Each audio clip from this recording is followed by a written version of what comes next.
যে সম্পর্কে কোনো ভবিষ্যৎ নেই, কষ্ট হলেও সেখান থেকে সরে আসা উচিত। এতে ক্ষণিকের জন্য কষ্ট হলেও অন্তত পুরো জীবন আফসোস করে কাটানো লাগবে না। তুমি ভালো খুঁজতে গিয়ে আমার ভালোবাসাটাই হারাই ফেলছো। একটা কথা মনে রাখো, সবাই তোমারে ভালোবাসবো, কিন্তু আমার মতন ভালো তোমারে কেউ বাসতে পারবো না।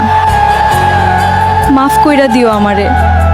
নিজের মনে কইরা অনেক শাসন করছিলাম তোমারে।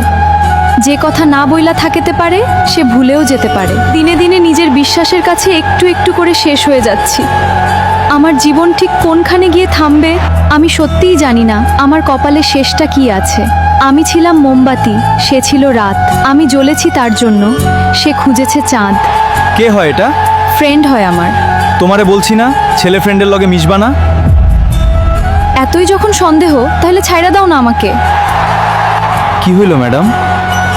আরে ভালোবাসাটা কি মানুষের এতই সম্ভব করে? যে সত্যিকারের ভালোবাসে সেই তো সন্দেহ করে, না হলে কার এত টাইম আছে এ যুগে একজনকে নিয়ে ভাবে। যাও। সরি। ওই মেয়ে, ওই মন্দিরে গেলে লেখা থাকে মঙ্গল মিলে, ওই মসজিদে গেলে লেখা থাকে জান্নাত মিলে, ওই ওষুধের দোকানে গেলে লেখা থাকে ওষুধ। আরে কইতে পারোস কই গেলে আমার জান্নাত রে পাইবো? একটা কথা বলি, মনে রাখো, অযোগ্যকে যোগ্য বানানো সম্ভব, কিন্তু বিশ্বাসঘাতককে বিশ্বাসযোগ্য বানানো অসম্ভব।